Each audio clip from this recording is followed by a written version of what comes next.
Alors, on est avec Mallory Munger, nutritionniste, qui va nous parler du nouveau guide alimentaire canadien qui a déjà beaucoup fait parler. Hein? Oui, effectivement, on a entendu vraiment beaucoup parler dans les dernières semaines. Fait qu'on va essayer de démystifier tout ça, voir un peu c'est quoi les changements majeurs qu'il y a eu dans les nouvelles ébauches du guide alimentaire, puis un peu voir qu'est-ce que ça implique dans le fond sur notre alimentation au quotidien. Mais l'autre guide alimentaire datait de quelle date? De mémoire, 2009. OK.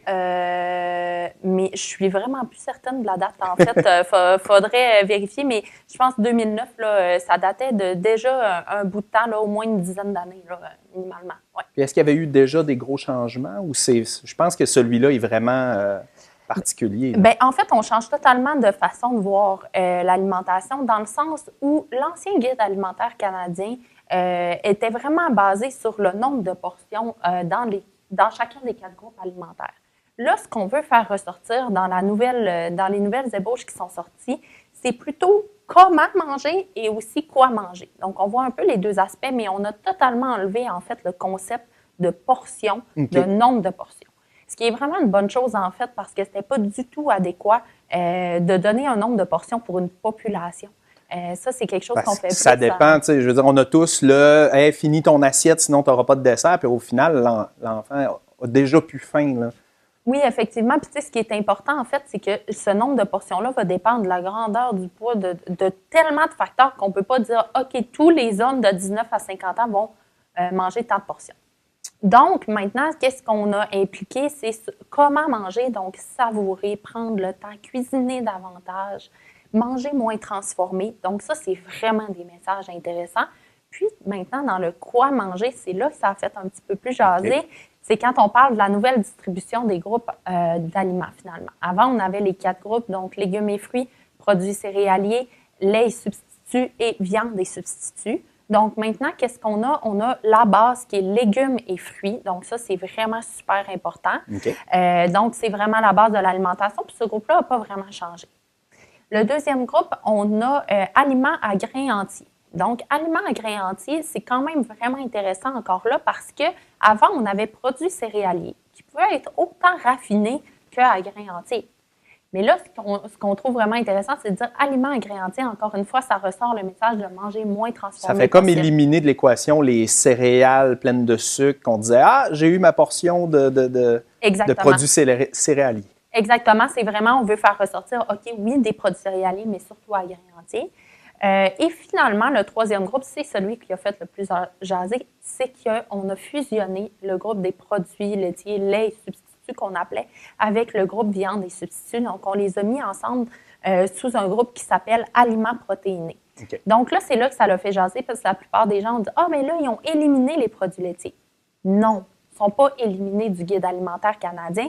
Ils se retrouvent juste dans une catégorie différente qui est en fait les aliments protéinés finalement. Ce qui fait du sens puisque le fromage, yogourt grec, lait, on sait qu'il y a des protéines là-dedans. Ça reste des choix nutritionnellement intéressants, là. On ne veut pas éliminer le lait dans cette version-là qu'on a vue. C'est plus qu'on veut dire, OK, oui, le lait, c'est bien, mais il n'y a pas nécessairement besoin d'avoir son groupe à lui tout seul. Donc, aliments protéinés tous ensemble. Ce qu'on voit aussi dans ce groupe-là, puis qui est vraiment intéressant, c'est qu'on met davantage l'accent sur les aliments d'origine végétale en premier. Donc, okay. C'est ce qu'on veut faire ressortir, puis c'est ce qu'on voit de plus en plus aussi. Ensuite, on a les laits et les laitages et les poissons. Okay. Ensuite, on a la volaille et les œufs. Donc, autre chose, c'est qu'on a totalement enlevé les pictogrammes là, de viande rouge. Donc, okay. On ne les voit plus. Ça ne veut pas dire qu'il ne faut plus en manger, mais on met moins l'accent là-dessus.